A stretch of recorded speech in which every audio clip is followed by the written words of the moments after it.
Area City Planning Commission. This meeting is called to order. May I please have a roll call? Recording in progress. Commissioner Devine. Present. Commissioner Hauser. Present. Commissioner Leal. Present. Commissioner Wright. Present. Commissioner Wright, can you please lead us in the salute to the flag? Gladly.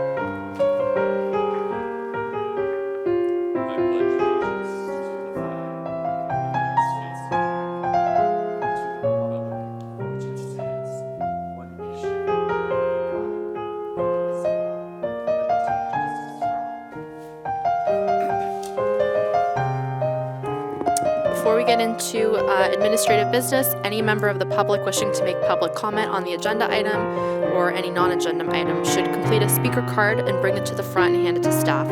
On the card, please indicate agenda item number on which you wish to comment or oral communications for items not on the agenda. Members of the public may also participate in the meeting via Zoom. There is also a dial-in option for making public comment. The phone number is 669-900-6833.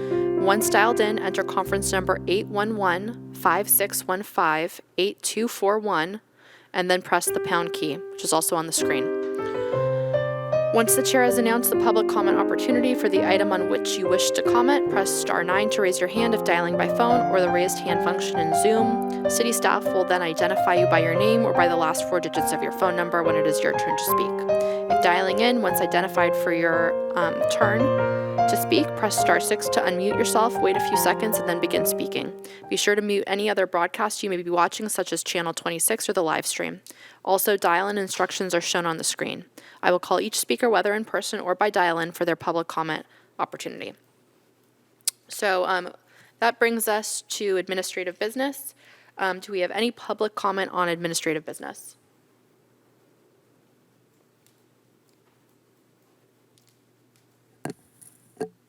There are no raised hands at this time. Okay, great. So moving on to approval of the order of the agenda. Does someone have a motion? Vice Chair Leal. I'll make a motion to approve the order of the agenda. Do we have a second? I second the motion. Seconded by Commissioner Devine. Let's vote, please. And that motion passes unanimously. Just for the record, Christian, the names and the votes aren't in the right place. I believe. You want me to change seats?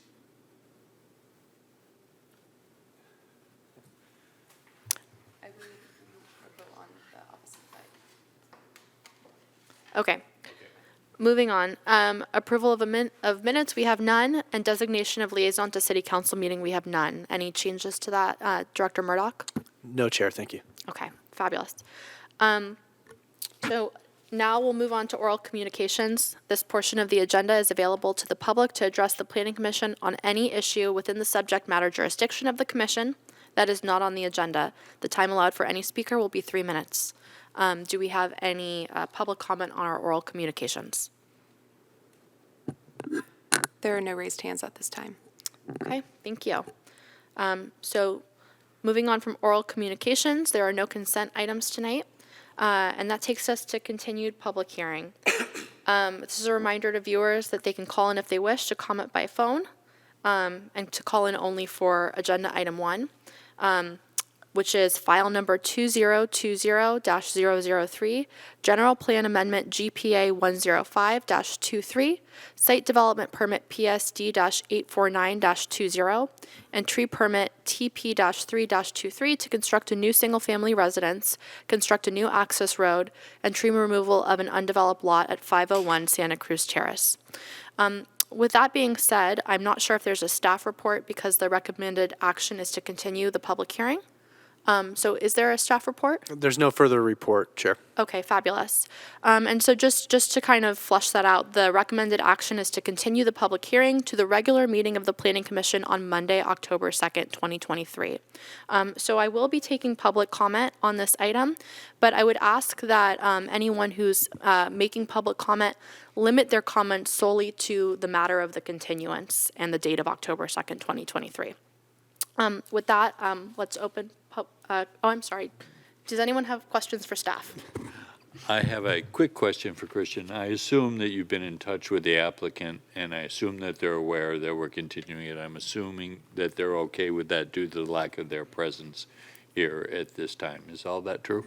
I can confirm, Commissioner Wright, that we have been in touch with the applicant. They understand the purpose for the continuance, and we've explained the matter fully to them. Thank you. Are there any other questions before we move to public comment? Okay, can we put the public comment screen back up so that folks can see the dial-in numbers? All right, so with that, we'll open public comment, and seeing no members of the public in the audience, does anyone on the phone or on Zoom have their raised hand? There are no raised hands. Okay, so with that, we will close the public hearing. And can someone please make a motion to continue? Vice Chair Leal. I'll make a motion to continue the public hearing to the regular meeting of the Planning Commission on Monday, October 2nd, 2023. I'll second. Let's vote, please. And that motion passes unanimously. Wonderful. And that takes us to our only consideration item of the night, consideration item 2, Objective Development Standards Study Session Part 3, recommended CEQA action exempt from CEQA.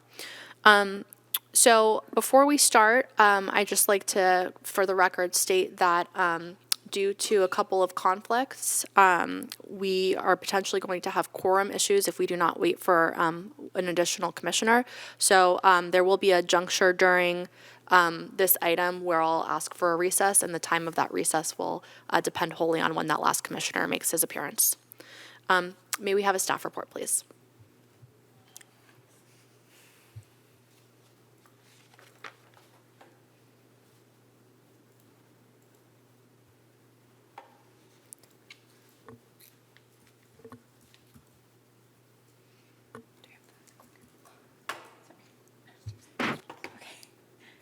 Good evening, members of the commission. Can you hear me? I don't know if the mic, can you hear me okay? Yes? Is that fine? I think maybe Oh, louder. a little loud, Okay. yeah. But the mic is not, the speaker system is still not working in here. Got it, okay. Good evening, members of the commission. Brianne Harkusha, Senior Planner with the Planning Department, who will be giving the presentation tonight. As a brief recap, the last study session on August 21st included review of approximately 11 sites that require rezoning and one site that was continued to be part of tonight's discussion.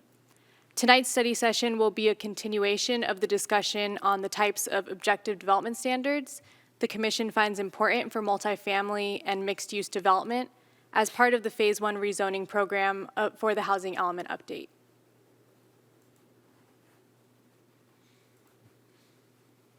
Scroll. Tonight we have prepared slides, about 4 slides of the remaining sites requiring rezoning to provide the Commission an opportunity to discuss the objective development standards, which, as a reminder, include height, parking, floor area ratio, lot coverage, setbacks, and open space per dwelling unit for each property. So we'll begin with the first site, the property that was briefly discussed at the August 21st meeting, study session. The total number of units has been updated to reflect the proposed density after rezoning. So now you'll see that the total units are 39 units. Before it was listed as 50, but the site, it's site number 20, the Public Works Courtyard at 155, 151 Milagro Drive and 104 Avalon Drive. The total parcel size is 0.81 acres, and then the proposed density after rezoning is 60 dwelling units per acre.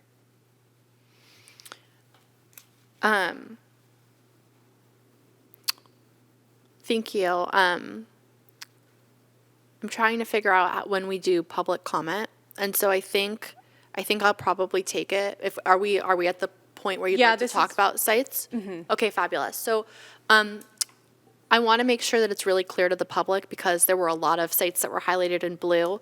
So there are 3 sites that are going to be discussed tonight. It's the site that's on the screen right now, which is Site 20, Public Works Courtyard at 155 Malaga Drive. Site 19, which is the Seventh-day Adventist Church at 533 Hickey Boulevard. Site 35, which is the vacant Coast Highway Seabowl Lane site. And I believe that we will take public comment also on Site 26, the Caltrans right-of-way and Coast Highway quarry site that we started to discuss last time.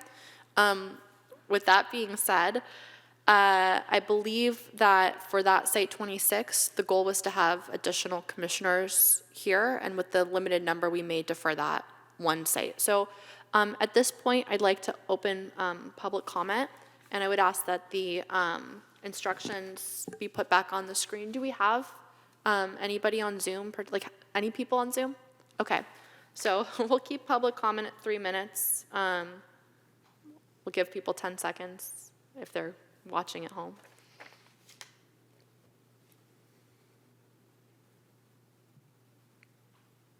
There are no raised hands at this time. Okay, so with that, we'll close public comment. We may do one more opportunity at the end for those folks watching at home. And then if not, let's go back to site number 20. And so just, I appreciate staff's update from the 50 to 39. So just to remind everyone what we discussed at the last meeting, we had 10 feet setbacks on Oceana and Milagro, a 10-foot setback by the single-family dwelling, and 5 feet at the firehouse and the church. And we had allowable 4 stories, except 3 stories at the single-family dwelling parcel. It was the same kind of parking ratio that we had determined at the beginning, and I'm happy to read through what that is if anyone needs a reminder. The same open space that we kind of had discussed for the Skyline Caltrans site, which was kind of the base for where we ended up. That was 200 square feet of open space per unit, up to 50% of which could be private, but a minimum 150 common and 50 private. Sorry, can be private, but a minimum of 150 common and 50 private. And 70% lot coverage. The new numbers don't change anything for me, but happy to discuss. I have a quick question. Perhaps we could start with that question for staff, but if we are going 4 stories high here, what is staff's opinion about what the effects of the road noise bouncing off the wall is going to do for both the neighborhood behind the proposed site and on the opposite side of the freeway?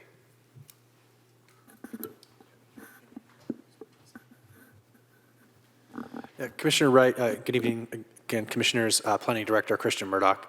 We haven't studied that specific to this location. Noise impacts are a relevant factor for any future environmental review for a project that might be proposed here, for example. So that's something that could and probably should be studied at the appropriate juncture in the project review process. But currently, we don't have any information about what the noise modeling might suggest in that regard. In your past experience, has it been your experience that the higher you go, the more noise it bounces, or? I don't have that impression. I don't have information or data to confirm or refute that, however. What I can tell you is that there are other buildings of, 35, 36-foot height, 3 stories, similarly situated along the highway. And I've not heard particular noise complaints from reverberation from freeway noise.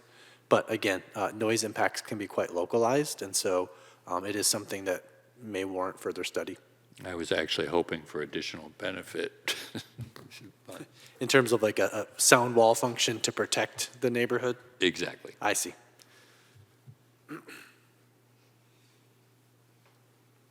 Any recommendations on changes to the standards we wanted to study? I don't have any recommendations. I'm happier to see a lower unit count because it makes some of the other things that we discussed probably a little bit more palatable. Yeah. A little more room for everybody. Commissioner Wright, do you have any comments on this specific site? Only in that with losing those 11 units, I assume that we're going to have to put them someplace else. Is it staff's opinion that this is a good place to lose the 11 units? So I will answer that question by saying we're going through a number of adjustments to the overall sites list based on comments from HCD, the California Department of Housing and Community Development. So I don't know that I can conclude at this point that we're losing 11 units here and that we'll need to make them up someplace else. We do have a significant buffer in unit count in the current draft housing element. And so, the city council and the planning commission could decide to just eliminate the 11 units or shift them to other locations. And so there are other adjustments being considered and prepared by staff for future presentation to the planning commission and city council. Thank you. I think, being that this is the 60 dwelling units per acre, correct me if I'm wrong, Director Murdoch, but I think this was a mathematical, like a multiplication error last time around, and not that we've like cut units. Is that a apt understanding? I don't have a good answer for why the unit count was as it was shown. Going back through at the staff level and with our housing element consultant, we came up with two plausible explanations. One is a math error and the other was a policy choice, particularly related to this being a city-owned site and in recognition of our consultant's experience that a typical affordable housing project would need at least 50 units to make it a viable project. And so it could have been sort of a manual override of sorts to put 50 on this city-owned site to try to maximize its potential for tax credits and future affordable housing development. But we couldn't confirm that, and so we reverted to the safer bet, which is the density times the site area times the 81% adjustment factor. If we do want to propose this to go back up to 50 at some point, we'll certainly make that clear. But for now, this is the proposed unit count. Okay. Okay, moving on. So what is next on the docket?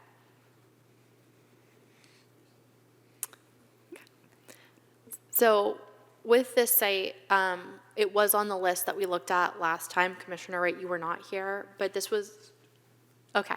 So this was really hard, and I know we wanted to have more than 4 commissioners. So I know this is like a different group of 4, but I think if staff is okay with it, and if the commission is okay with it, I'd like to defer this one specific site to our council study session on the, an upcoming council study session.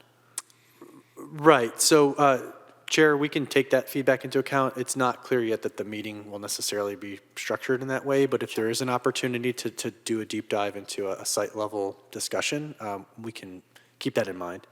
So it would be beneficial if there could be some additional planning commission discussion and deliberation tonight in case that opportunity doesn't present itself. Okay.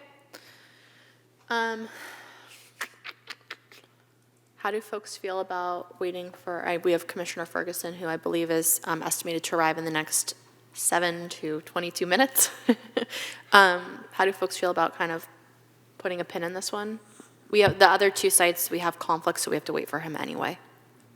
Okay. And that way, at least, we had Commissioner Godwin at the last time discussing this. We have everybody And almost, so we'll have, we'll have everyone except Commissioner Berman. okay. So, like 10-minute recess right now, or something along that line, and then we may discuss the site with the 5 of us? I think that would be the goal. Okay.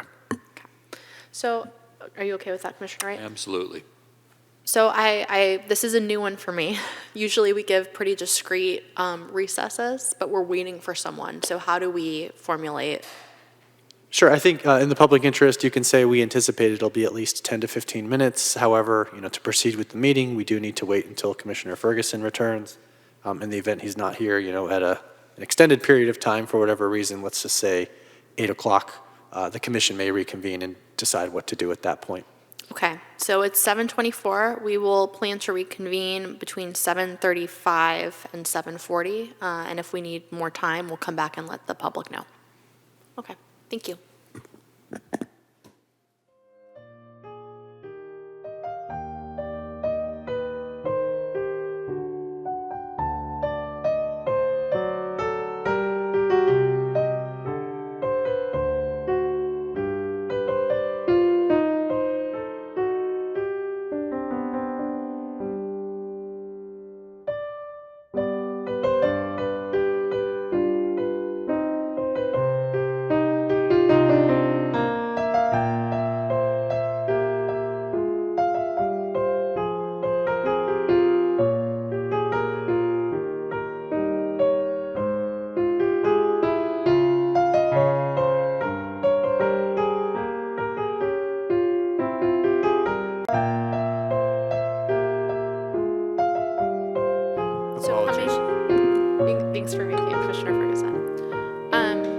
So we were on the Caltrans right-of-way site, and just to kind of bring everyone up to speed, the commission at our last meeting, where yourself and Commissioner Wright were not here, looked at it. Probably this was the site I'd say we had the hardest time with, and so we wanted to, we asked staff to bring this one back when we had more members of the commission available to kind of figure out what the best path was here. So can we have a little bit of information? Yes, Chair Hauser, Brianne Harkusha, Senior Planner. Caltrans right-of-way Coast Highway / quarry site. It's site number 26. The proposed density after rezoning is 60 dwelling units per acre. The total parcel size is 2.5 acres, and the total number of units is 122 units. And also, just to note, this site is located in our Hillside Preservation District, so encouraging greater heights and less lot coverage is recommended. Would it be possible, if it's easy, for staff to pull up a Google Earth view of this from Highway 1? Yes, that's possible. We'll pull that up. I appreciate it. So I don't know if anyone, I'm happy to recap everyone's comments, or if we want to kind of go down the row and start. I know Commissioner Devine, you and I felt similarly about this site. Go on by, I mean, what do you think, by going by one? I think one by one is probably good, and I'm, Could we go like one comment at a time and then kind of like go in circles? yeah. Because sometimes things get triggered for me from hearing another commissioner talk, and I'd hate to use up all my questions. And likewise, I'd like them to have the opportunity to have multiple questions as things come up. I think it's definitely okay to go one by one, which is how we've kind of done the other sites. I think this site was harder. I think maybe we can have a holistic conversation and then go one by one, because I think, yeah, go ahead. I feel like a little bit of a negative Nancy with this site, and I want to acknowledge the fact that I understand how challenging Director Murdoch and his team's job has been in identifying sites that can qualify as potential sites for the development. It's really important to me, though, to sort of kind of go on record saying that I personally believe that development on either side of Highway 1 at this specific juncture is tantamount to exactly what a lot of people, residents in town, are fearing. It's a very large visual change. Functionally, it's incredibly challenging. It's a traffic nightmare in my point of view, in my opinion. It's emergency management nightmare. Access is, I can't even envision how access is working in this site. And if I'm being really honest, it wouldn't matter if it was 2 feet tall or 225 feet tall. These two sites just don't work for me. And I understand it's not about me, but we're here trying to listen to what our residents are saying. And I don't know, there's something about this site as you drive into town on Highway 1, it's just so visually, this is the visual picture that people are crying out against. And that's sort of where I'm coming from on these sites. So I'm sorry to sort of kick it off like that, but that's sort of where I'm at. Commissioner Leal. So I generally agree. I think this is a very tough site, and seeing, what was it, a couple hundred units, or 122. 122 units here is definitely challenging. I don't have anything to necessarily add about the location. In terms of the cons of it, I think additional cons for the site are its proximity to, I think from a resident standpoint, its proximity to the wastewater treatment plant is probably not ideal. And an additional, as was mentioned, I believe in the staff report, was an additional complexity is the Hillside Preservation District, which is less coverage and increased height. So it sounds like that, based off of what we've heard from the public on other projects in this area and just general sentiment on other projects, it sounds like that's going to be challenging for the members of the public to digest. But the site's on our list, and we're not discussing a particular project. These are objective standards we need to go through. So I'm open to continuing the conversation tonight about what objective standards we want to put on the site, knowing that it's probably the most challenging site on this entire list to discuss because of its location. Thank you, Vice Chair Leal. I'll kind of go last if that's okay. Can I ask a couple of questions before we Yeah, keep going?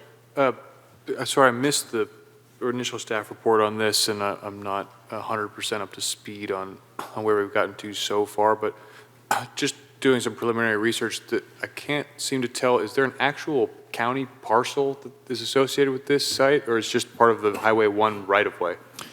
That's correct. Our understanding is that it's currently part of the Highway 1 right-of-way, and there is a program in the draft housing element to pursue decertification of this and other Caltrans right-of-way sites to create them as real property that could then function as a site for a future development. So it was identified by us, or was identified by the state and Caltrans, this particular piece of land? So the city staff identified this as a potential housing site for inclusion in the draft housing element that worked through the public process that the Planning Commission was part of. Got it. And then that would, I assume, require some kind of consent from Caltrans on their right-of-way? That's right. So the decertification process is Caltrans' opportunity to conclude they don't need it for transportation purposes and that it's eligible to come out of state highway use and be conveyed to a non-Caltrans party. And apologies again if any of this has been asked before, but has anybody approached Caltrans and talked to them about their willingness or acceptability to this decertification process for this exact piece of land? Not a specific conversation about this particular site, but about the decertification process for various Caltrans locations generally. And their approach was, we're open to that process. You need to start the process and pay for it. And then we can't give you advice right now whether we can or cannot decertify it. Understood. Just, I guess because I don't know all the ins and outs of the decertification process and the state laws, who would then own this parcel if they decertified it? Would Caltrans be the default owner and then they would transfer it to someone to develop, or Caltrans would develop it for worker housing, or what is the goal? Sure, there's a lengthy process related to disposition of Caltrans property. The city could end up being the eventual owner. I suppose it's possible as well if through that process we've identified a bona fide nonprofit housing developer that perhaps it could be conveyed to them. There are stipulations about sale price depending on how the property was acquired by Caltrans, and so much more complexity that I'm prepared to address tonight. And if we include it as a part of our target sites and we push for decertification, does the city then have first right of refusal on the property, or does it just go to auction and anybody can buy it that wants to develop it, as long as they, write a proposal saying they'll adhere to X standards for the state? Right. I don't have all of the answers on Caltrans' full decertification process, except to say that typically, in my experience, the initiating party would have a preferred position, particularly as a local agency seeking to use that land for affordable housing, which is one of the state's priorities. I guess what I'm asking is, if we push for decertification of this particular site, is it in our control or out of our control, right? Is it then just Caltrans gets to do what they want with this under their guidelines and their decertification process? And it's, sorry, City of Pacifica, you're saying this is now over. Well, if I understand the question, I'll answer that by saying the city can impose its general plan, land use, and zoning on the site regardless of Got who it. owns it, except if it's another government agency that would be exempt from the city's local zoning. Yeah, I understand your answer. That's good enough. Yep. Right. I think there are unknowns about the ultimate disposition of the property. I cannot tell you right now that we could guarantee the city would acquire the property if the Yeah, I was just trying to certification understand the process started. mechanism. Most of the rest of these are privately owned, right, or owned by other agencies. I've never seen a right-of-way developed before, so I was curious how that worked. And this was not the only right-of-way site, and, you know, Caltrans has a history of doing dispositions. Sure. I think, you know, the question that we want to come back to is we're trying to establish what height, parking, FAR, lot coverage, open space requirement, and setback would be appropriate to That this was leading site. me to my follow-up question, which was if we establish objective design standards for this particular right-of-way, which there is no current actual parcel designation for this, would that then apply to any other Caltrans right-of-way that could be perceived as being part of this program? So whatever action may be taken on this property will have a mapped boundary for that land use standard. Even though no existing parcel exists with that map boundary? That's right. It's not necessary to have an underlying parcel to apply the city's general plan and zoning map. It helps, and it's typically the case for most places the city does it, but it's not a prerequisite to do that. Understood. Thank you. Do you have any input on the 6 development standards or whether this is an appropriate site for housing? I'd tag on to what everyone else has already said. I mean, if we wanted to develop this for housing, we would have talked about developing this for housing 60, 80 years ago, right? And nobody wants this developed for housing. But on the list of other sites we've looked at, I don't think it's my least favorite. So. Well, maybe we can come back to you then Yeah. on if you have specific development standard thoughts. Commissioner Wright? I've always kind of envisioned the particular piece of dirt that we're looking at as part of an overcrossing for this, the worst intersection we have in Pacifica.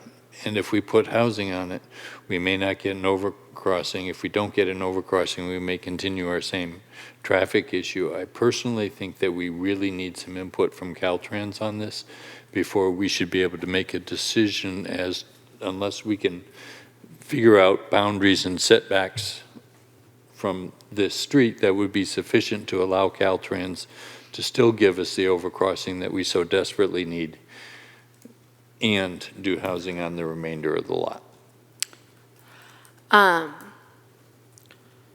Yeah. I mean, I think we kind of all came, I think we all came to the conclusion at the last meeting that this is a really hard site. I look at this site and I see on all sides at this northern portion, so on the back end and the trail, I see a berm that looks like it's at least a story high. So any housing that's put on this site would be like looming over Highway 1 and would be so impactful. This is a Coastal Commission site, if I'm not mistaken. Am I remembering that correctly? The site's located in the coastal zone. It's Correct. a coastal, yeah, sorry, it's a coastal zone site. You know, I think that we have an obligation to fulfill our RENA, and I think that we have an obligation to provide enough housing. But I also think that we have a buffer, and I think that this is just one site. I haven't heard any other comments from commissioners that would make me think otherwise, that this would be an appropriate site for. Great place for a bike lane.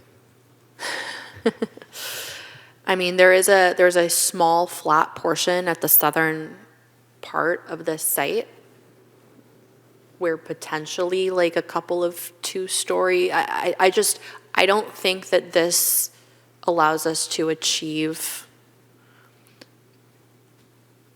I just don't think that this would be a fit with the other sites, which I think are much more compelling.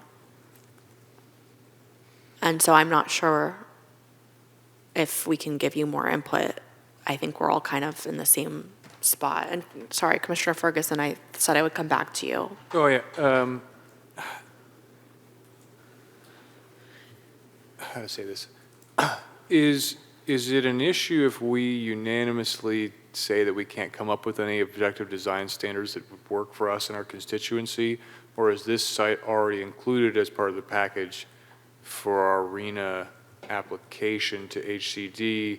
Do we then invalidate something that you've already sent for comments? And is that an issue? And if so, how do we address that? Sure. I'll maybe start by answering generally that the fewer major modifications to the site list from your feedback, the easier staff's job is. Ultimately, our job is to try to help the commission and city council balance all of the competing factors. And so there is a scenario in which this site can come off of the list, right? Particularly if the commission is so flummoxed that it can't give any meaningful feedback on what could reasonably be developed here. What I would ask you to do is try really, really hard that if this did need to be on the site list, what would that look like? I'm hearing, maybe push it farther south, maybe push for the lowest possible height. Can we reduce the unit count but still put housing here? Anything that saves some number of units makes the other challenging sites less challenging, right? Because I don't want to open the door to removing site after site potentially, because many of them are challenging. Then the math becomes much more complex. But to reduce this site, let's say 20, 30, 50%, at least there's still some number of units and the overall math isn't as challenging when we're considering all the potential changes to the sites. And to answer your question very specifically, whatever feedback you give tonight to staff on this site, it's not going to derail other work that we're doing or progress. When we do bring an updated draft housing element with an updated sites list back to the Planning Commission and City Council, if there are particular pain points where we just can't make it work, we will outline those, and it could include keeping this site but at a reduced density, or it could be removing this site but significantly increasing density of another site or sites.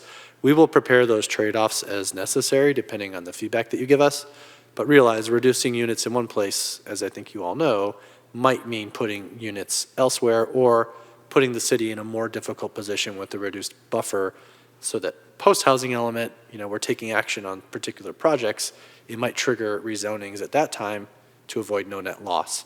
That's one of the reasons to have a significant buffer so that we're doing all of this housing element work once rather than doing it successively on a project-by-project basis, which I don't want to be in the position of doing as staff.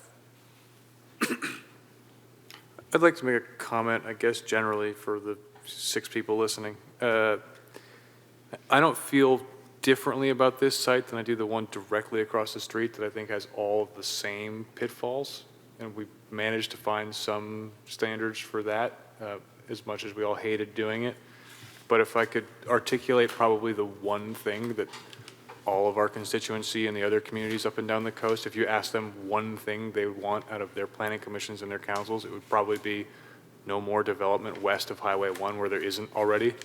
So understanding what's being shoved down our and every other community in the state's throats, I just don't think you're going to, you could have 50 planning commissioners up here, and I don't think you're going to find someone who's gung-ho about developing a Caltrans right away west of Highway 1 where there isn't already any housing. That being said, if you guys want to try and take a crack at some standards that involve something low that can't be seen from one and fits in with all of our other plans that we've worked so hard as a community to put in place, I'm willing to start doing some math and looking at something that might work. Well, there's the traffic considerations too. I mean, how that's are part of how it. are they going to get on there without severely impacting our worst intersection? I'll take a pass at it. So I agree. Something south is probably would be my preference. It's more at grade with Highway 1. I think in terms of setbacks, I don't recall the dimensions of how wide this lot is, but in terms of going west. But I think one thing that this is missing here, as I just look at the street views, is really like a cypress tree buffer along Highway 1. I think, trying to think of similar sites that had kind of tree lines, and I think of the top of the Hickey site, where there were significant trees already along 35, and the housing was going on one side where you can't really, you can see it through the trees, but the tree line buffered it would buffer like seeing into people's windows basically from the road. So I think, and I know we probably can't say you have to put in mature trees or cypress trees or whatever natural trees we want to put in, but I do think having a setback far enough away from Highway 1 so that we can have a line of trees along Highway 1 is probably, would minimize the negative site impacts here from a coastal view standpoint. So southern, and also like not much more than, I know this is against the hillside preservation, but I do think we got to go low and long here instead of kind of like a small footprint and going up in height. I would suggest that once we start going north, probably right past the development on the east side, that's where we cut off the housing, because it looks like the grade starts raising at that point. Or it raises a little bit before that, but basically whatever the southern border is to the development on the east side, the green construction building, we kind of cut it off there. And again, setbacks as far west as possible away from the roadway. And then I'm just thinking through the traffic and kind of the ingress and egress. I would prefer no driveways on Highway 1. And so I think that would have to go through Reina Del Mar at that intersection. And there would be a long driveway which would access all the housing units on the western side of the development. Or it could be eastern side too, to minimize, to even push the housing further away from Highway 1, which may be something that residents want as well. I don't think we put commercial here. I think it's all residential. And yeah, those are my initial thoughts. I appreciate you taking a stab at it. I personally think that the width of this is so truncated compared to the one over on Skyline that I just don't think it's worth putting. I just don't think it's worth. I don't think this is, I think there was a statement, and I can't remember who made it, but, we wouldn't want to start taking a bunch of sites off the list. I think that we've very thoroughly gone through what we think the building envelopes should be for almost every other site besides this one and the one across the street. And so I think I personally am comfortable saying that I don't think it works here. And Could we see the previous slide that has yeah, the overview? can you put the blue?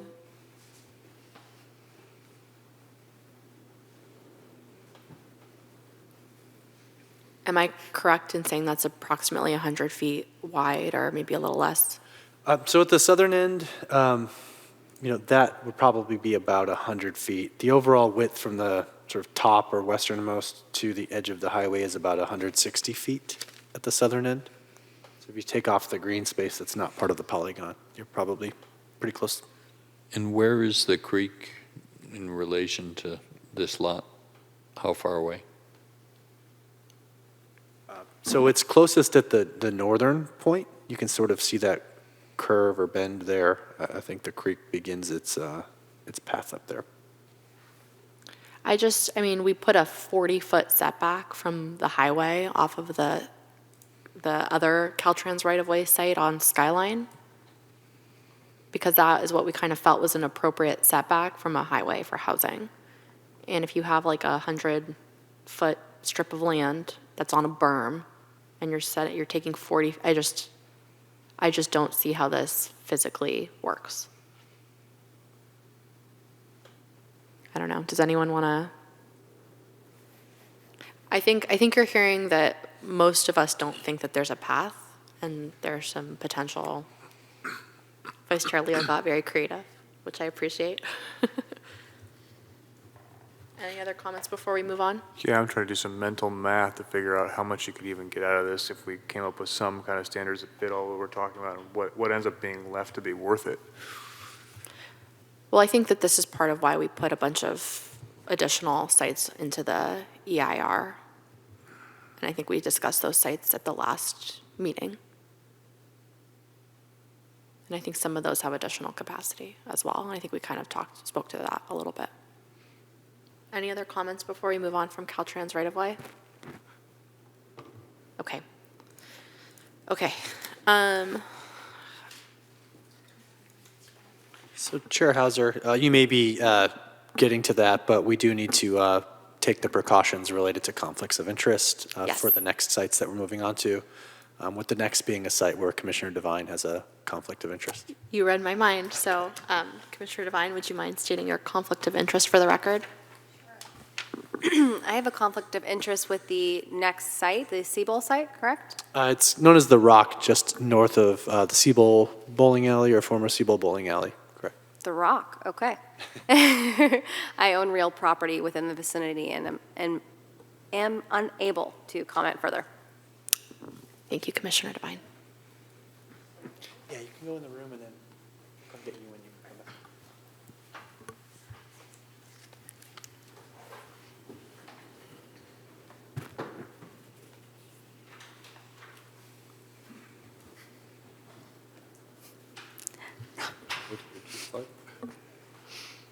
The next site is a vacant lot, Coast Highway, Seabowl Lane, site number 35. The proposed density after rezoning is 20 dwelling units per acre. The total parcel size is 3.19 acres, and the total number of units is 32. Does anyone have questions for staff? Yeah, I have a seemingly unrelated question. This is an empty piece of land surrounded by developed land. I guess just for Christian, because as far as I know, you've been here the longest. Has anybody ever submitted a proposal for any kind of development on this site before?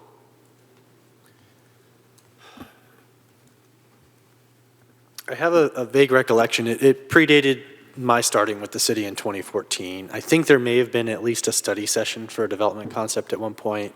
I believe prior staff had shared with me some renderings for a project concept at some point that did have a rather tall building, as I vaguely recall, proposed on the top of this already elevated topography. There are owners who, from time to time, have reached out to the city to inquire about, what would the city's reaction to a development be? And so they are, I think, at some level, the current owners considering seriously a project, but I don't have a particular concept that I've seen, and we don't have an application. Understood. So someone's tested the waters, but never really pursued it before the commission, as far as you know? As far as I know, there's not been a project that's proceeded to public hearing on this site. Is this a Hillside Preservation District site? I was just in the process of double checking our zoning map to be sure. Okay. Well, I think, let's go through and start with height. Speaking of berms. The site is not in the Hillside Preservation. It's not, okay, that's helpful. I think the density that staff picked for this particular site is really appropriate.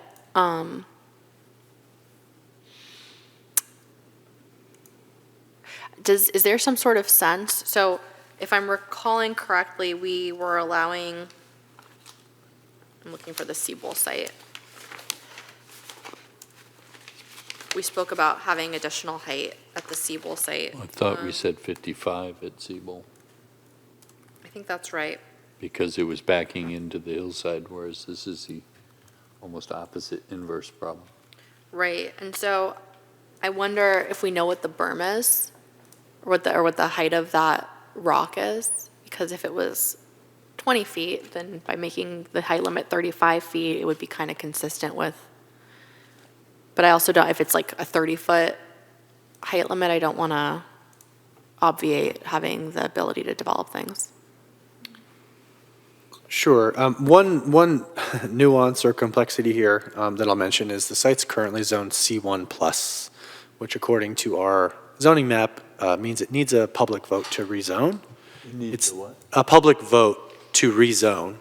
And so this may be a situation where we're talking about more restrictive standards than the existing zoning standards, rather than perhaps opening it up to more relaxed zoning standards and increased height.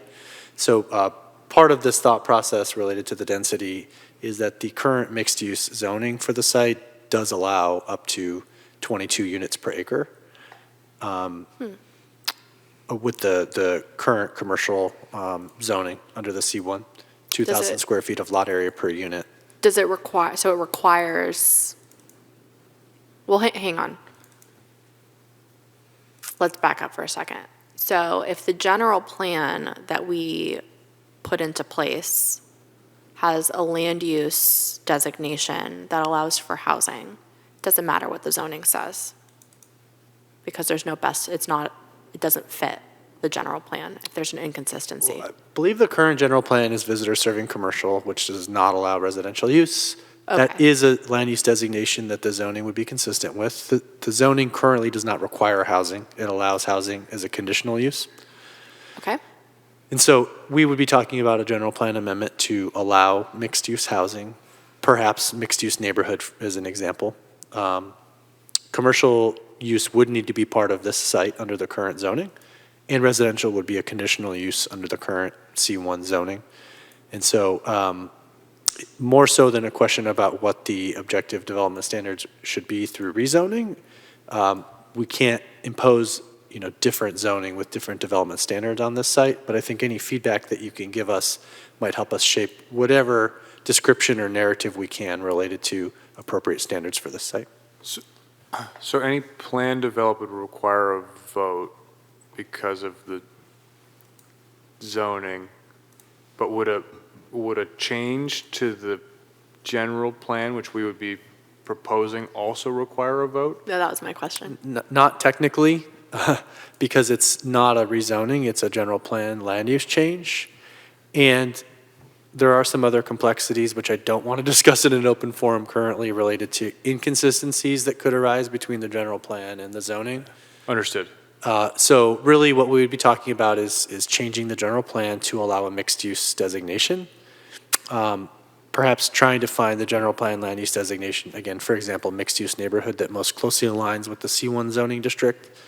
And then considering if we were to have any further local discretionary control, what would that look like in terms of, reduced height or increased height or the other, 6 factors that we have?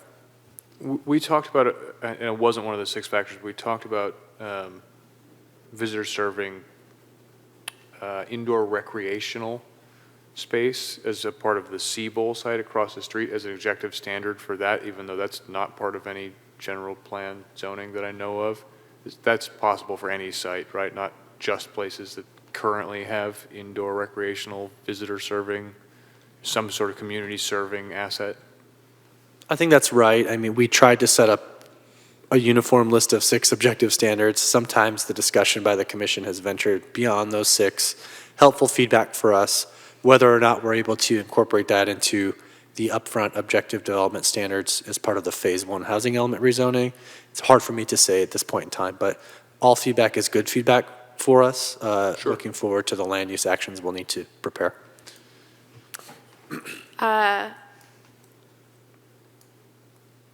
Is staff anticipating that someone would remove the height of the rock in order to, or is staff anticipating that development would be concentrated? I mean, I'm like, this is a silly question because how can you anticipate something when we don't have an application?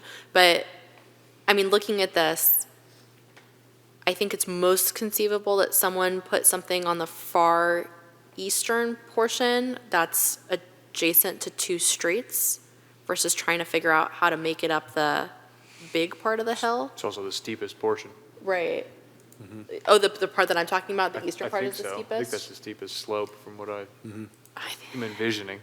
don't know, I'm looking at Google Earth and that's the part that seems to be I'm gonna call it at grade with the street, but yeah, it's like, I think you'd have to telescope units to be able to get a pad. So I think, I don't know, I think I would be comfortable with having two different heights here.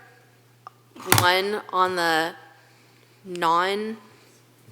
one on the portion that's adjacent to street grade, and then a different lower height that's on the rock, and I would discourage development on the very top of the rock.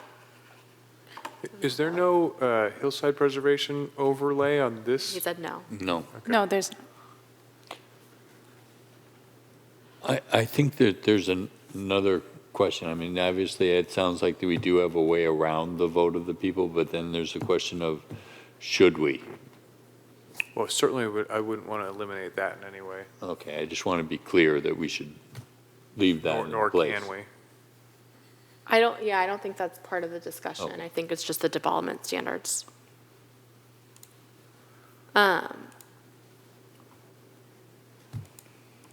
I was thinking you meant by the intersection, the northernmost portion. This, I agree with you. Oh, God, yeah, I This is the mean, only, yeah, here is where I thought you meant on this hillside.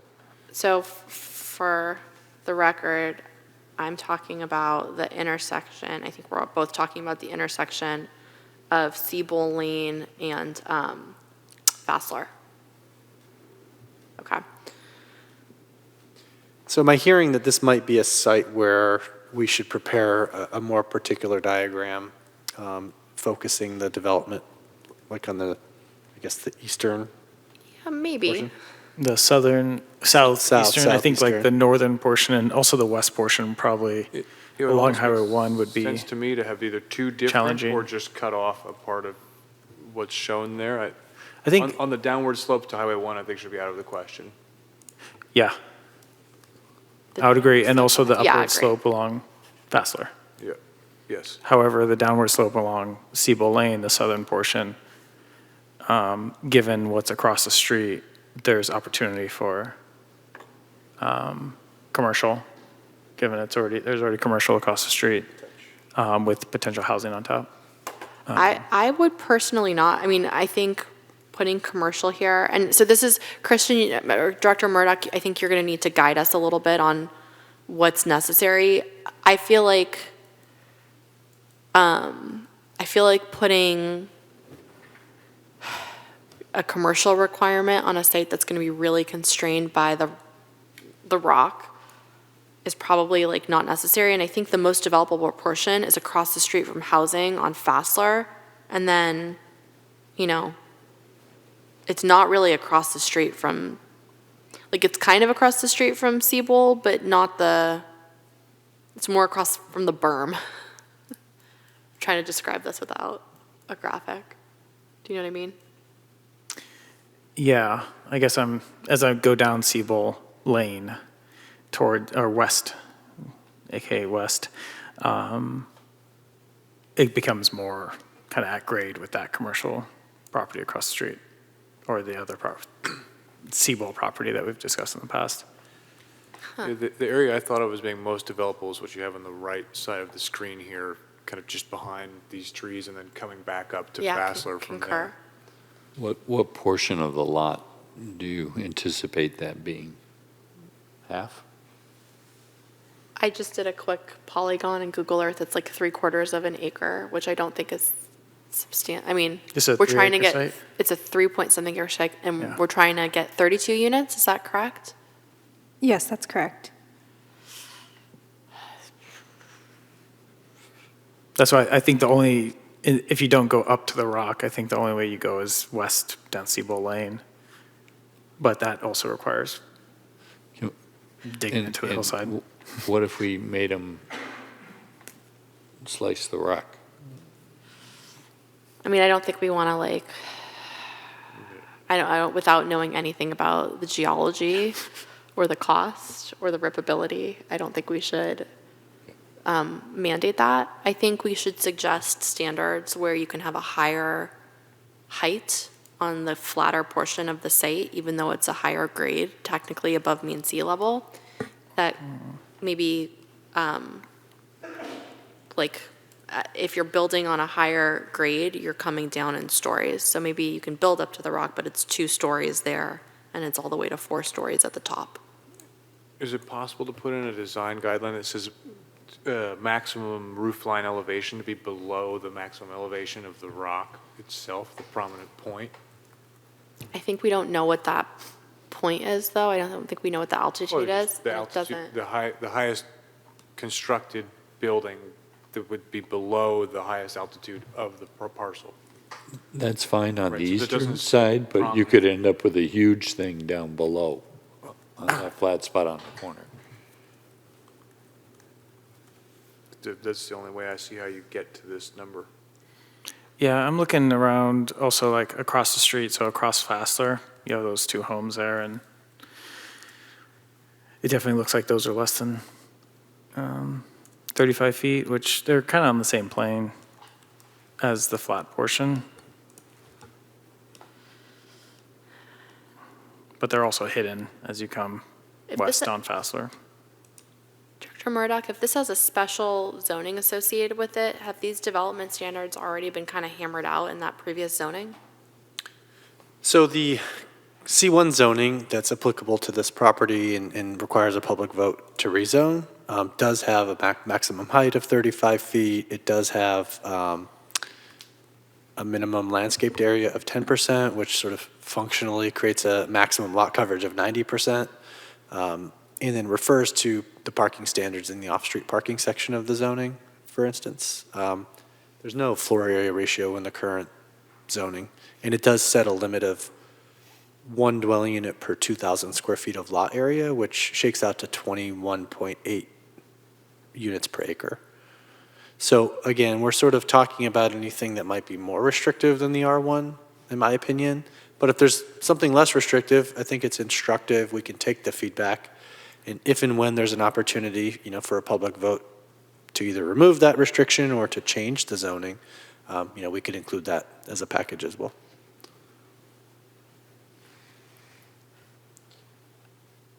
I think, And let me just offer this as well. This is a highly restrictive site for whatever reason. This public vote to rezone requirement was imposed on the site. With that said, some developers would still appreciate that feedback, even if they were going to exercise a density bonus authority or something that might trump this local restriction. So maybe this is a site where we're giving narrative guidance on what a development might look like, even if it's not imposed as a regulation. Does the density bonus and the quote-unquote builders solution, does that supersede the public vote requirement, which I assume is imposed by Pacifica?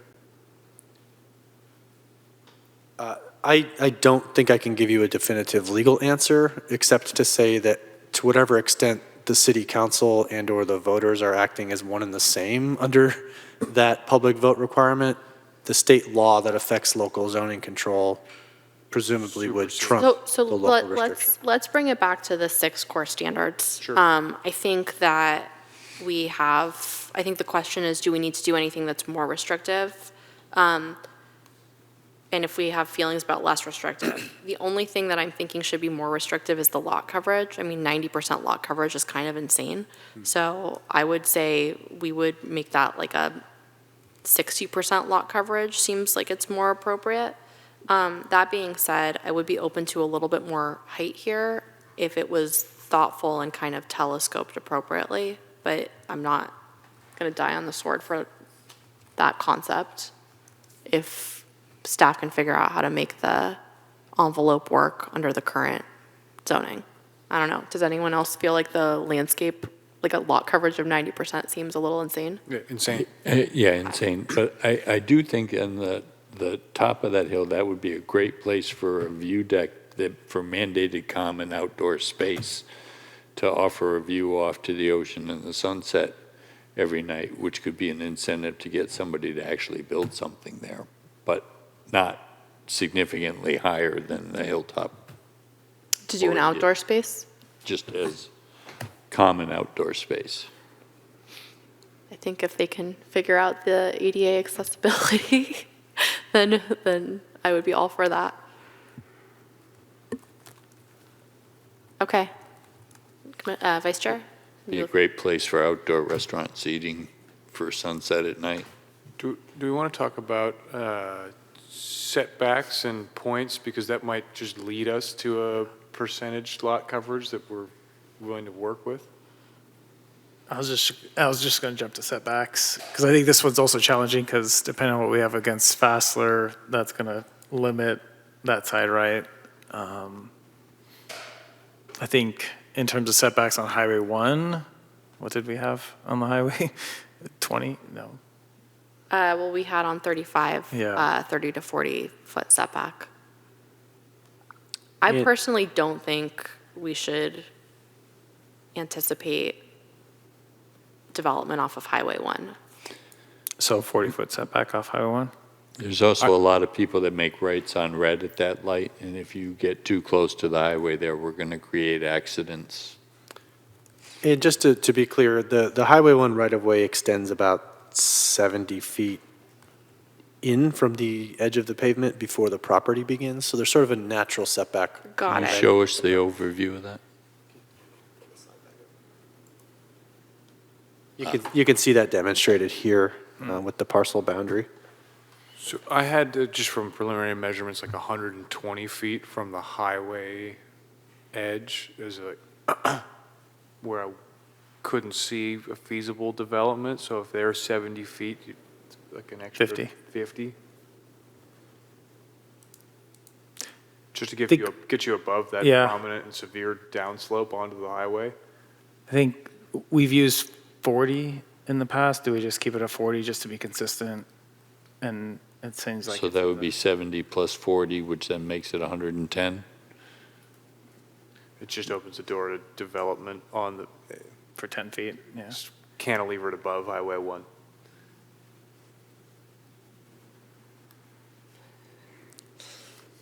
As long as we're all aware of what we're signing up for, putting our names on. Okay.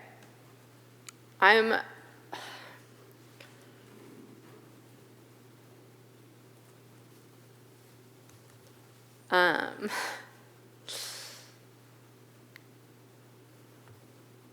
So I think we stick with the current standards. 40-foot setback from Highway 1, I guess, beyond the Caltrans right-of-way, and 60%. I mean, I guess I don't think we can do a 60% lot coverage if we're doing that big setback. So I think it's like they kind of, Right. okay. So then I'd say that we just keep the lot coverage as is because we've made a big setback.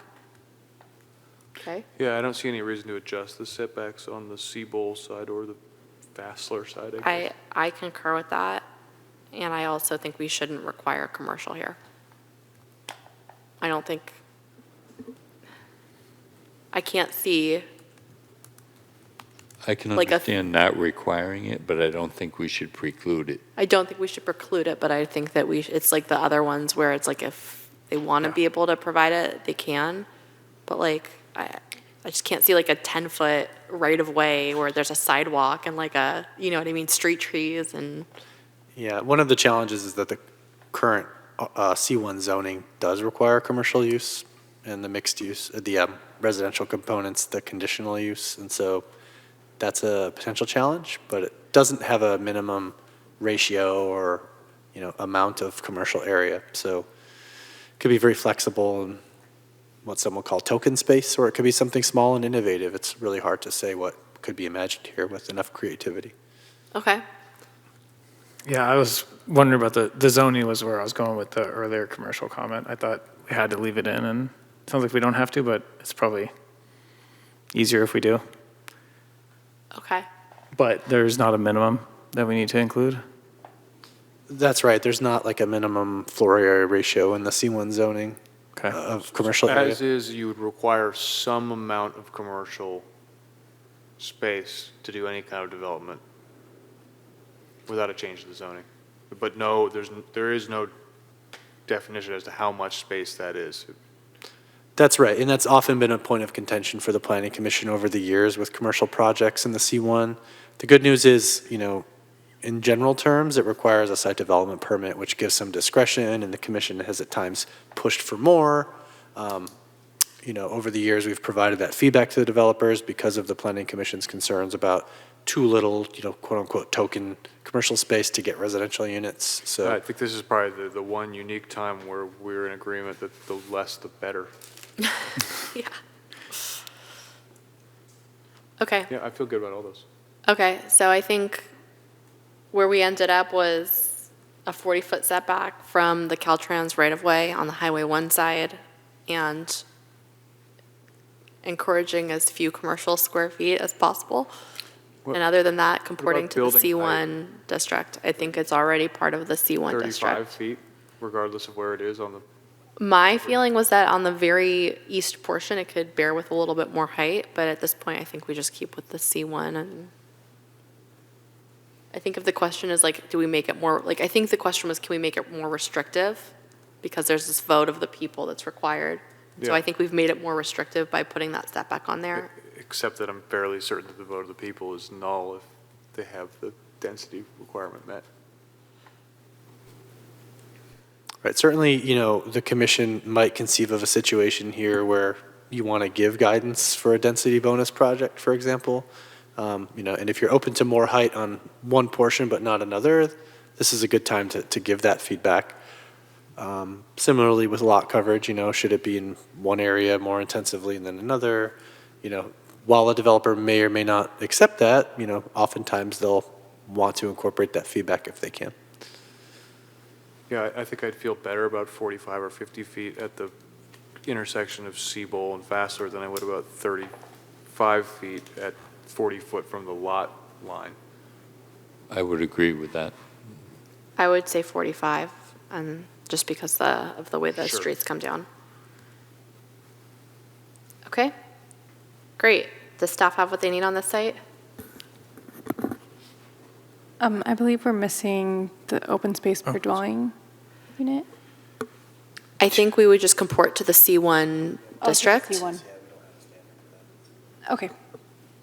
Sounds good. Yes, that's sufficient for us. Okay, fabulous. Can someone please let Commissioner Devine back in?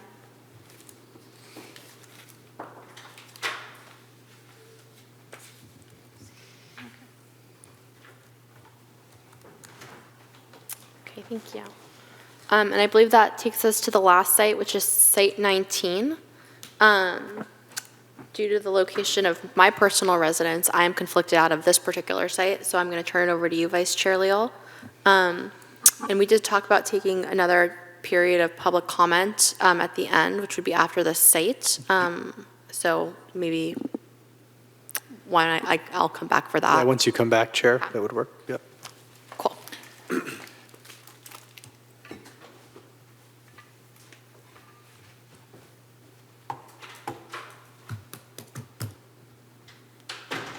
The next site is Seventh-day Adventist at 533 Hickey Boulevard.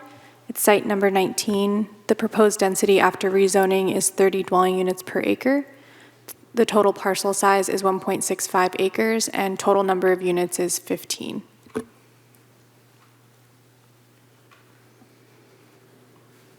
Does anyone want to start on this item?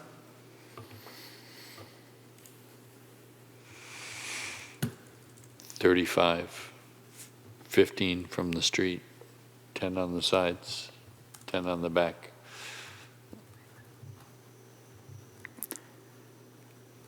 Sounds good to me. I think given its proximity to just, it's surrounded by residential, right? I think even though south you have, I believe that's Sunset Ridge, just the topography of that street, I guess you could potentially go higher on the western part of that lot, just because it's a down slope. But But- don't they get a density bonus if they do low-income housing, or can't they get a height restriction add if they do low-income housing, so they could get that additional floor via that means? So if we set it too high, we could be setting ourselves up for worse. Maybe I'm confused. Director Murdoch, can you provide clarification on that? Yeah, I think it's a little hard to speculate what incentives a density bonus project would want, and I think, tried to keep the commission away from thinking about that too much. The exception was the last lot where we're sort of locked in with, well, I can't say too much, but where density bonus, there were a different set of considerations, I'll put it that way. And so I would say do your best to think of what a good project would be on this site, and don't try too much to sort of reverse engineer what a density bonus project would be, because we ultimately don't have a lot of control over that anyways. Okay. So regarding height, are folks okay with 35? Sorry, quickly, what's the approximate size of the site? 1.65. 1.65 acres. Got it.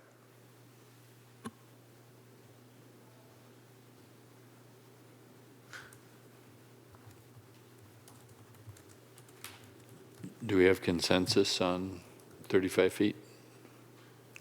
It's only 15 units, so I think we could do 35 feet. Is that practical? Okay. Yeah. All right, and then setbacks, just going down the list of the objective standards. Staff, could you inform us as to what the setback is, say on lot 543 there? It looks like there's a car in front, so I imagine it's about 20 feet. Off of Hickey, you're asking? Yeah, Back on off Hickey. Hickey.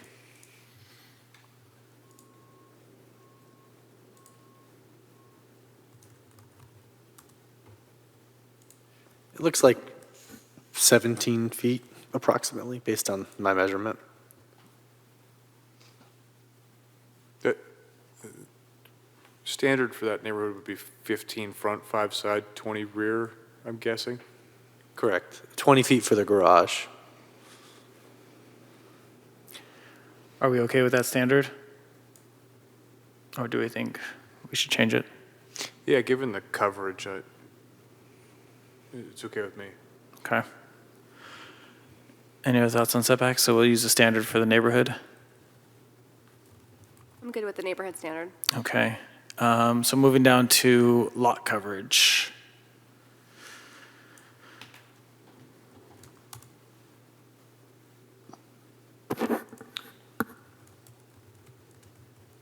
So Vice Chair Leal, I do need some clarification on setbacks. Commissioner Wright, I tried to keep up, but you moved a little quickly in the beginning with some of the setbacks you were suggesting.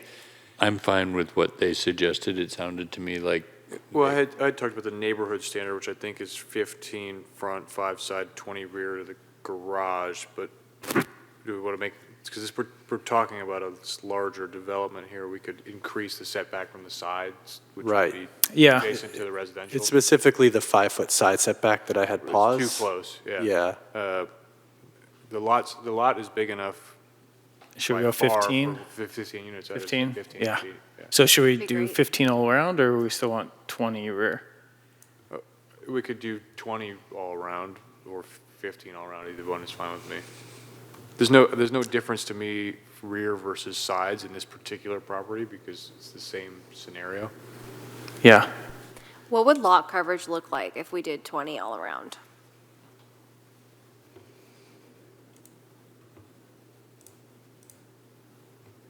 Like how much of the 1.65 acres would be And covered? just to Yeah. clarify, we're only assuming approximately a half acre of the site for housing. Okay, Um, great. In keeping that in mind with, more than an acre and a half of site area, so give or take a third of the site. So we should have plenty of room for those 20-foot setbacks all around. I would think so, but when you begin to sort of cut that out of the site, and figure out where that half acre might be while trying to keep the church overall usable and the parking lot. I hadn't envisioned a project where we left the parking lot and the church. Same. That's good to know. Okay, maybe we Yeah. rethink it. Not to say that it must or would be, but I think we're trying to accommodate this like we have with some other sites, where we're the trying to library. understand this as an expansion of the current use Yeah. rather than Like a the replacement. library site. Correct, or the Latter-day Saints site that we talked Sure. about Yeah. at the last meeting. So I think given that, I'm okay with 10-foot setbacks. I don't know if we should go greater than that, just given, like, in the neighborhood, the setbacks between the homes are not huge, right? So I Yeah, think, And in prior site discussions, the commission did get into some details about step backs, and this might be a particularly good site to think about what those step backs might be. So maybe 10 feet at the first floor and, a step back at the second and or third. I don't think 35 feet would be out of scale. It's already in the neighborhood, and I Yeah. think 10 foot would be pretty standard. I don't. yeah, I don't know. if It need would be step nice backs. for them to drive around to the rear if they wanted to put parking in the rear of the building. That's up to the developer, but But in terms of the 10-foot, you're going to need Yeah. at least that. Well, yeah, they could go greater than 10-foot setbacks. Yeah. Right? If they want to do the parking in the rear. So, do we need to consider setbacks from the church? Not specifically, but No. if there's some sort of separation that's important, we can Okay. take that into account. I don't recall, I guess we did discuss the other site, and it was, the envelope of the Latter-day Saint site was far enough from the church. I didn't see that as an issue, but this one could be if it abuts to it, but also it could, I don't know, maybe they could somehow extend it north off of the church, right? Where maybe it's not necessary, but any commission thoughts on setbacks related to the existing building? seeing as the church is the owner of the property, No? it's kind of their prerogative. Yeah, okay. That's a good point, actually. I think that's something that we need to try to keep in the forefront of our minds. They're going to be steering this to some extent. Yeah, Oh, yeah. if they want to develop it with the church, I think we let them do that, and if they want to do something else, we let them do that. Okay, so in terms of setbacks, so 10, so 10 west, 10 north, 10 east, and 15 south, which I'm calling south, abutting Hickey, in case they decide to develop all the way down there Yes. somehow. Well, I think if Christian said it was like 17 for those other houses there, I think we ought to keep it. I think In the line with that. setback is 15, though, for the neighborhood. And that's a pretty rough measurement. The aerial photos, it's hard to be precise, but, to give you a frame of reference, it's not 10 feet and it's not, 30 feet. It's somewhere between 15 to It'd just 18 be probably. nice to carry the line, is all I'm saying. I think if our standard is 15 in that neighborhood and they go up to 15, I don't see a huge difference just because looking at what they're going to develop on that side, I don't think. 17, you can park a car, 15, you can't without blocking the sidewalk.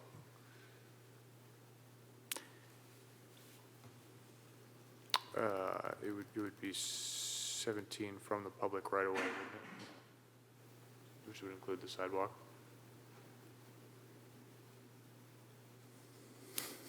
Sidewalk on that side of the street.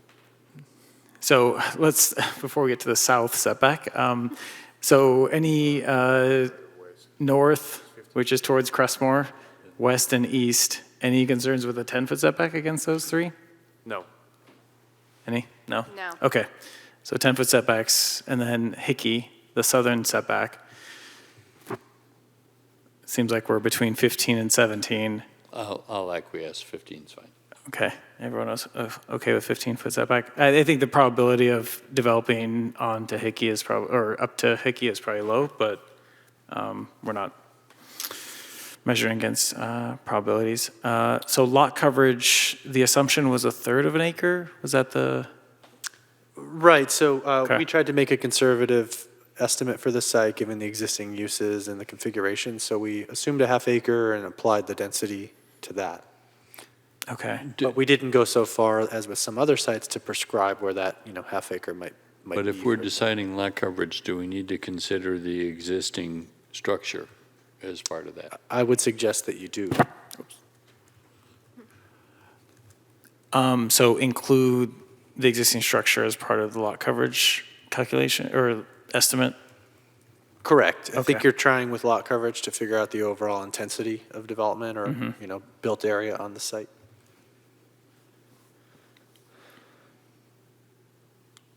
Any thoughts, 60%? Lower?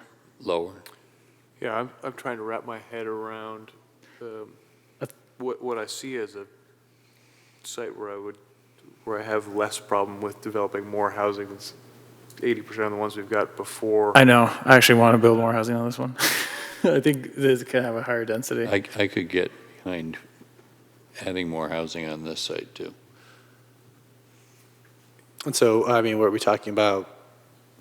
40 or 50 dwelling units per acre, or more of the site, or some combination of that? Yeah, I wasn't thinking of a higher density, but more of the site, understanding that it would be the prerogative of that site's owner to decide what they want to do with Yeah. what we've put forth. Well, I think Commissioner Ferguson, you know, one option would be to increase the density and would give the owner more flexibility. They wouldn't be bound to the higher density, but they could use less of the site and try to retain, you know, recreational area for the church, for example, while achieving more units. Or So instead of doing 30 units and proposing 50% coverage, you're saying doing 40 units per acre and reducing the lot coverage, or allowing the discretion of the developer to make that decision?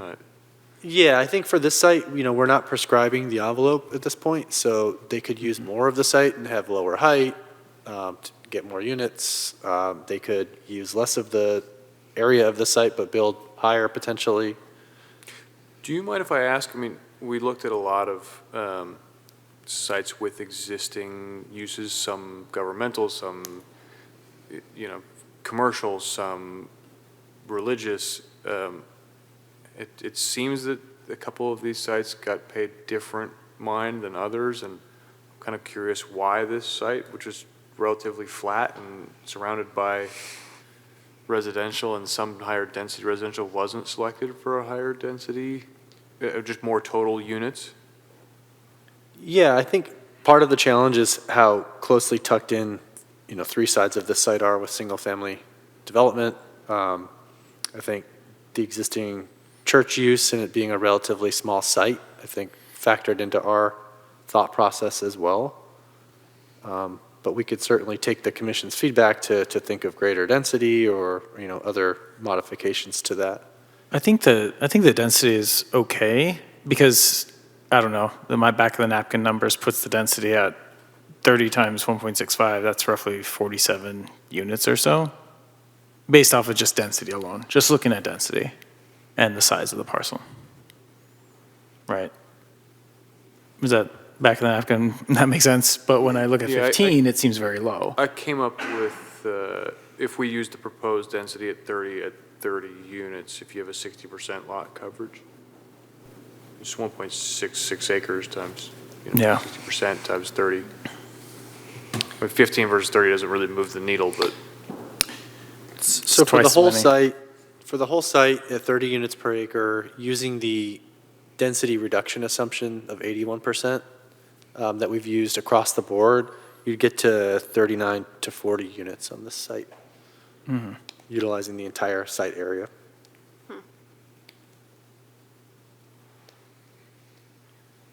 And so that's a lot coverage of 100%. I mean, that's including the entire site area. You wouldn't 81. necessarily need Okay. the entire lot coverage to do it, Okay. yeah.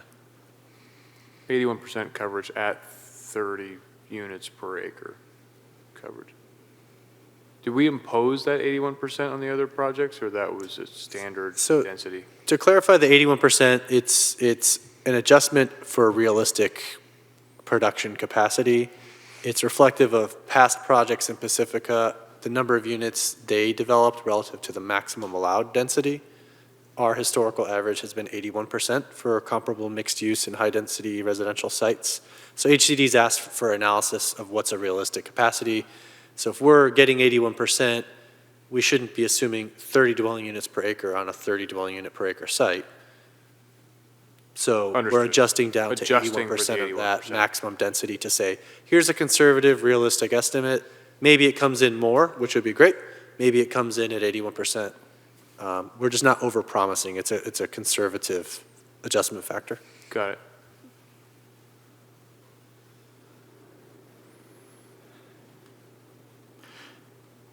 So I'd be okay coming up with a number that increases the number of units on the site, whether that's the lot coverage or, I'd be willing to increase density or lot coverage, either way.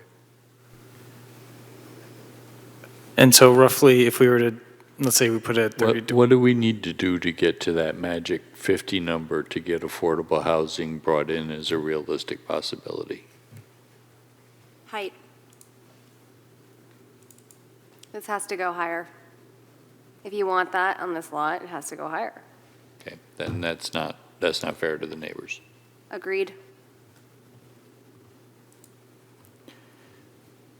So assuming we don't touch height, if we were to go for 30, which it doubles the number of units on the site that we're currently looking at, I'm trying to figure out what lever. So do we suggest increasing the density here, or do we increase? I think if you leave it at 30 units per acre and you increase the allowable coverage of the site, you arrive at 30 anyways, even with the 81% reduction. What if we did Okay. 40 units per acre and 60% coverage? Yeah, I think you have to increase height to make that buildable.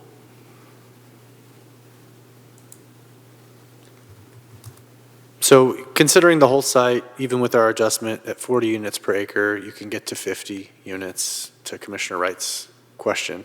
You get still a nice increase from 15 to 30 units if you go, to an acre assumed site area at, the 30 dwelling units per acre, or maybe a little more than an acre with the 81% adjustment factor, but still, a relatively, modest share of the site, and that's not going to translate into that, 70 or 80% lot coverage. That's just the area times the density.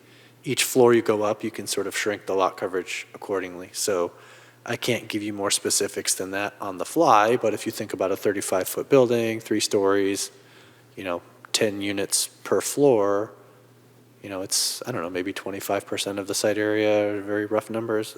Hard to say specifically for me right now, but it's not the entirety of the site, still some usable area. The church, I think, is taking up maybe, less than 10% lot coverage right now. Yeah, for my mind, the only restricting factor here should be height, because the neighbors, I don't think, care how dense it is as much as how obtrusive it is. Agreed. Yeah. So do we want an additional third floor setback if we're going 35 feet? I think one other factor, if I were in the commissioner's positions, is thinking about, would I rather have this, bigger building with more units pushed to the back of the site, or push it to the front of the site, sort of along with the built pattern on Hickey, and preserving some more of that privacy for more of those neighbors to the rear and the side? Yeah, It might require a reconfiguration of the parking lot, but I think that's one of the major site design considerations in my mind for this site. To my mind, it'd be front of the site, especially because the front-facing other side of the street is a steep hill up to a school. It's not, I don't think that's affecting anybody. Hickey's already pretty built up, Right. up and down that street. So, with the 15-foot front setback, but maybe you want to have a 50-foot rear setback, for example, to ensure that the building's situated, in the front half rather than the rear What's that half. going to do to their church parking, though, for services?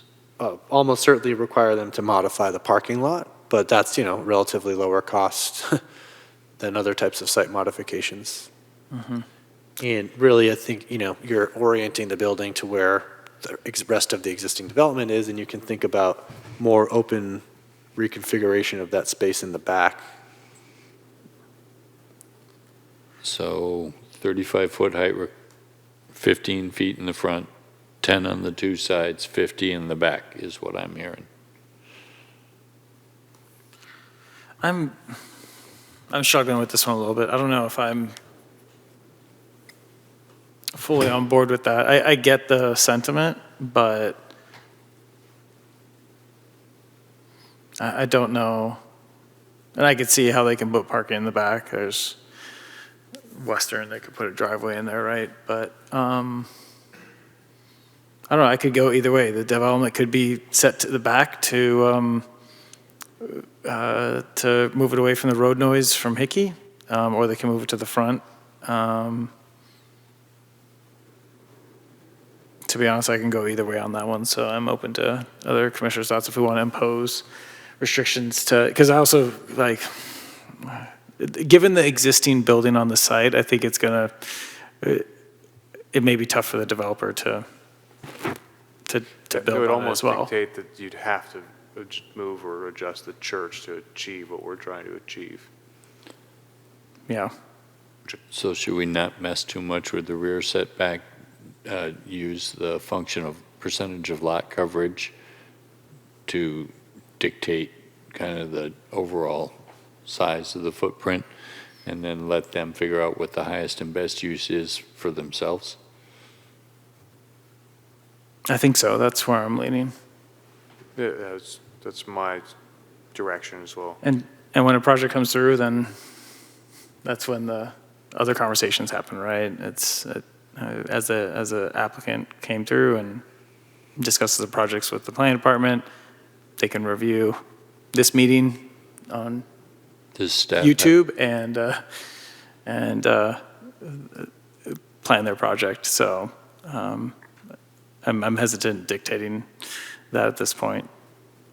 So I guess in terms of lot coverage, I'm going to need some help on in terms of what numbers we're looking at here, what we want to set in terms of lot coverage.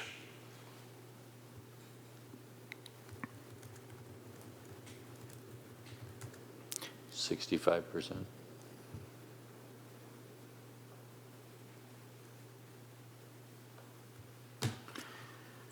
I would have leaned towards like 75%, adjusting for the 81% function that leaves you at 30 units-ish. I was thinking 70, so 75 would be something I could get behind. I'm trying to envision. 70, 75, I think we're splitting hairs. Right, I know. All right, how about 70%? Sold. 70% lot coverage, okay. Floor area ratio.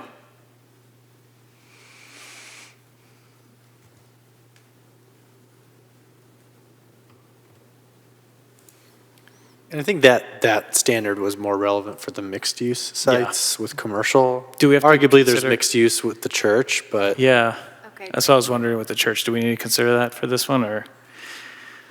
I think it's up to the commission. Do you think this is, desirable and appropriate to be required to be a mixed-use site? I wouldn't want to impose No. that on the church to. No. Right, no, I wouldn't Yeah, either, that's because that. frankly, they could come in and tear down the church and just build housing, right? That's a, If they want to put possibility. in 3 units back there, it's 3 units that we don't have. And Yeah. Yeah, I don't. yeah, so no, nothing on floor area ratio. Open space per dwelling unit, what we've kind of used in the past is 200 square foot per unit, up to 100 private, with a minimum of 50 private. Do we want anything different than that? I think a minimum of 50 private may be a bit small. If you look at the density we're asking for on this lot size, though, I think that it's, unless they're building huge units. Yeah, I'd go with the standard I would vote for the standard that we've been applying across the board. 200 per unit. Minimum 50 personal. I'm just thinking in my mind if we even have room to really nudge that 50 up, and I'm not sure that we do, considering us bringing up the units. I'm okay with 50. I'll acquiesce. Because, okay. The only other thing I'm factoring is if these are larger, which I don't know, we probably won't get there with what we're kind of discussing here in terms of more housing, but let's go with our standard.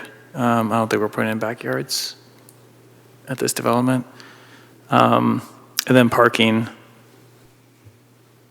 which I don't have notes in front of me, but I forget what we've used in prior projects.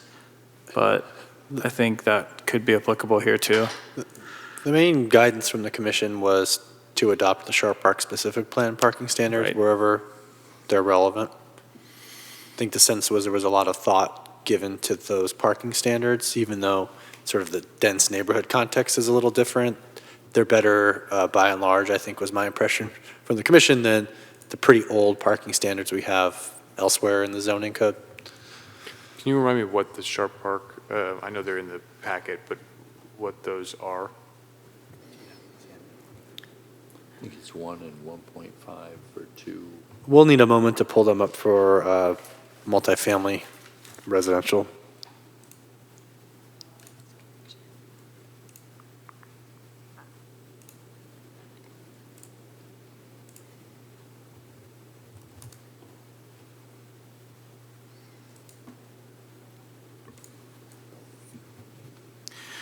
While Christian's pulling that up, I think the other parking consideration here is parking for the church. I would like, I know that's probably a balance, but like with the church, there's going to be parking, and that parking is going to be used not as frequent as the residential parking, I assume. And so I assume there's some level of overflow there that could be potentially used during non-service hours. I don't know how we could add any suggestions into that, and maybe that comes through when a project comes through the city, but I'm thinking more visitor parking.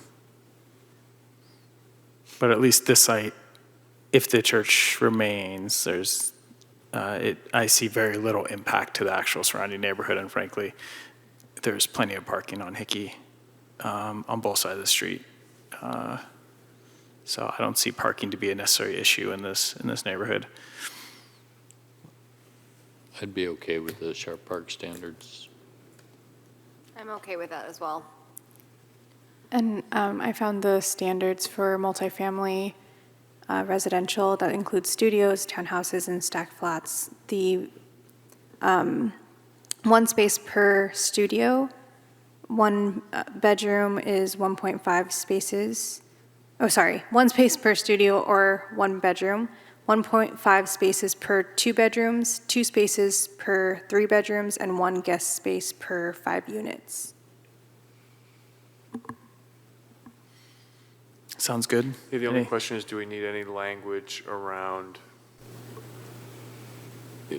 Exclusive. if you keep the church and you have the development, you can't double dip, right? Because if you're assessing the parking just by units and they cover that with their existing church parking lot. Yeah, I guess assuming there's no overflow parking onto the street, and I realize most likely the church would lose some parking on a development, right? The Sharp Park standards for mixed use say the sum of requirements for individual uses, but I don't know off the top of my head what the, if there even is one for church.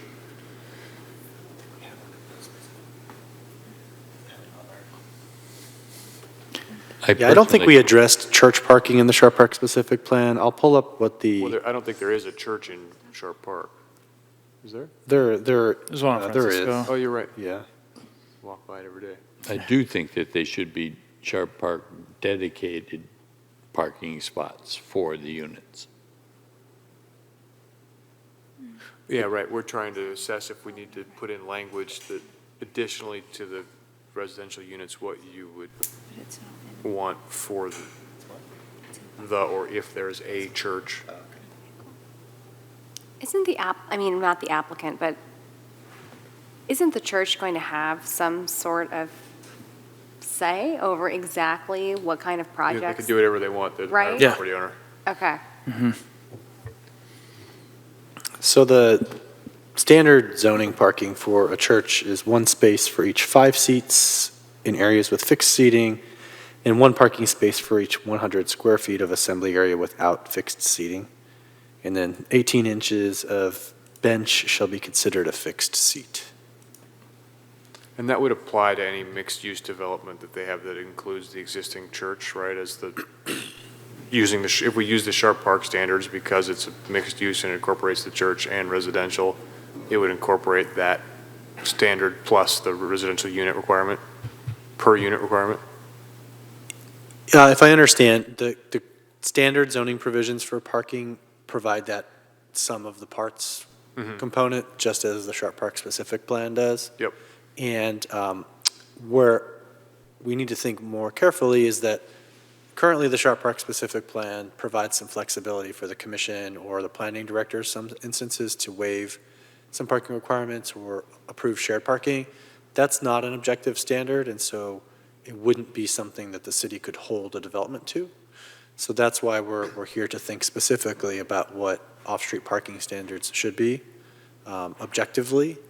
And Okay. Can we put in language that just says, use the Sharp Park specific plan for all residential development and use the standard religious service for that and use the sum of all of its parts as an objective standard?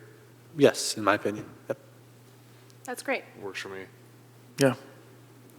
All right. Does staff have what they need for this site? I just want to confirm, I heard support from several commissioners to increase the unit count to 30 units for the site. Is that the commission's direction? I think the math we You were did putting a together calculation that came out was to 32. with that intent. Yeah. Great. Thank you. Anyone? We're good? Okay. Anything else on the site? No? All right. Let's bring back our chair. Then I believe once Chair Hauser's back, we'll open public comment. Okay, thank you. And thank you, staff, for preparing and going through all of these. This was a lot of work, so we appreciate it. So with that, I mentioned at the beginning that we would do an additional round of public comment. Do we have anybody on the phone or? We don't have any callers at this time. Okay. Yes, please state your name for the record. My name's Michael Vernazza, resident of Pacifica. Had a comment, and then maybe I would love for the commission to potentially ask questions on my behalf, because I don't think I'm allowed to. When I read tonight's agenda packet, I just recognized this exemption from CEQA pursuant 15378, because the discussion is not a project as defined, because there's no potential for resulting in either a direct physical change in the environment or a reasonably foreseeable indirect physical change in the environment. I'm not sure specifically what that means, but if the Reina del Rey intersection is built out, I don't understand how that could not be an environmental impact from a safety and traffic standpoint. I'm not sure if that's relevant at all, but certainly I'm interested to raise the hand of just throwing out an exemption when clearly there's environmental impact, as I understand CEQA having to consider traffic and congestion and other sorts of things. Secondly, I'm really curious how, if there's any way in this effort to understand how these developers end up serving these units to the community. Can you force them to sell them to first-time home buyers, to teachers? What is, for me, one of my biggest questions, and what I see when I study these things in other communities and watching San Francisco just turn into a disaster, is what is affordable housing? How do we define it? How do we offer that to the community? You know, it goes back to what I, consider the health and welfare and safety of our community. No one wants to talk about what happens to communities when you bring in Section 8 housing for safety, health, and welfare of our community. So I have these concerns, and I'm not sure if anyone would be willing to comment. Some of it may be irrelevant, or I may be off topic, or not correct, but I'd love to get any sort of feedback specifically around how we can control the developers, because I'm not interested in seeing just slumlords take over Pacifica, and really we're not alleviating the affordable housing and the equitable future of growing wealth in our communities. I'm not sure if anyone could comment on my barrage of comments. Thank you. Still no callers, I'm assuming? No callers. Okay, so with that, we'll close the second public comment on this item.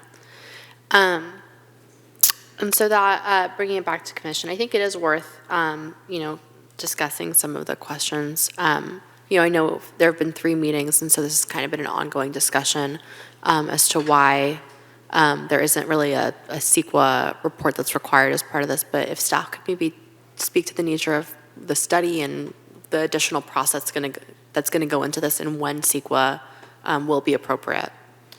Sure, thank you, Chair. So tonight's agenda item is a overall general discussion about potential future zoning. It's not teed up as a potential zoning action that would actually change the zoning and impose these as standards of the city. And so it's with that sort of more deliberative study session type of format that the environmental determination is what it is, as mentioned in the agenda packet. Based on this feedback, staff's going to do further analysis and bring back more information and potential options as a future agenda item. And that at some point will eventually be the actual consideration of whether or not to impose these general plan and zoning land use changes and standards. And certainly that would be a project as it's defined under the California Environmental Quality Act and require environmental review prior to the Planning Commission taking action, and similarly the City Council taking action. Understanding that the city will be creating new development potential and imposing different standards for potentially hundreds of housing units to fulfill its obligations under the housing element requirements. We are preparing an environmental impact report, or EIR. It's the highest level of environmental review that can be undertaken for a potential project. And so that process is in its early stages. We've engaged a consultant. We've issued a notice of preparation to seek initial feedback on the scope of that environmental review. And we're advancing those technical studies internally currently, and eventually we'll present that to the public for a review and comment period. So that environmental review will be done, but we need to know more about what that specific rezoning action, for example, will be, and this is part of that process to give early feedback that will be incorporated to that full package later. Can I ask a clarifying question? My understanding is that the city will prepare an EIR based on the housing element and the various rezoning activities that have to do with that, but individual developers might still be subject to an EIR depending on what their project entails, site specifically. Is that correct? That's generally correct. I will caveat that response by saying staff will be proposing and/or state law will require some of these housing element sites to have what's called by right or ministerial approval. So there would not be further environmental review for some of those sites. We have not identified all of those yet. We will make that clear as part of any future action. So those sites would not have subsequent environmental review if the regulations are adopted. Yeah, exactly. But many of these sites will still be subject to further environmental review, whether or not it needs an EIR or potentially could be exempt. It's hard to speculate at this point. So programmatic CEQA will be done subsequently as part of the overall housing element process that will factor in a little bit of where we end up, but mostly based on unit count and density. Right, so the EIR we're preparing for the housing element rezonings will be a programmatic EIR. It won't have all of the information about a potential future project because those can't be known, but certain assumptions like maximum height, number of units, et cetera, based on this input and other factors will be included in the assumptions. And so projects that come in consistent with that, potentially will be exempt from further environmental review. Projects that deviate, for example, might need further environmental review, so it's hard to speculate. If someone wanted to refresh their memory on what the affordable housing standards and income levels are, what would be your best suggestion for how one would do that? Sure. I would suggest they go and review the draft housing element where we explain what the different income levels are and how they relate to the city's planning obligations. They can find that at planpacifica.org under the project documents section or the housing element section of that site. And if they have questions beyond that, they can reach out to the planning department staff and we can explain in more detail. Thank you. Thank you. Any other questions for staff before we close this item and move on? I guess just a comment to close out the public comment. I think that if it wasn't clear, the reason for undertaking this whole process wasn't an impetus brought on by us as a city or us as a community. It was in reaction to state laws that have implications for us as a community and trying our best to get in front of them and shape our response to that. It's not something that we actively sought on our own behalf. It's just something where the train is coming and how do we manage it with the state laws that were passed. Thank you, Commissioner Ferguson. Okay, with that, we'll move on to commission communications. Does anyone have a communication tonight? I have one more quick question for staff. Is there anything that we can do and does assisted care count towards our RENA numbers? Is there anything that we can do as a planning commission to support bringing more assisted care type places into Pacifica that would also have a lower traffic impact if we had those kind of units? So I think one thing the commission can consider is when we get to the question of the zoning actions, determining whether those types of assisted living facilities are permitted uses in the zoning.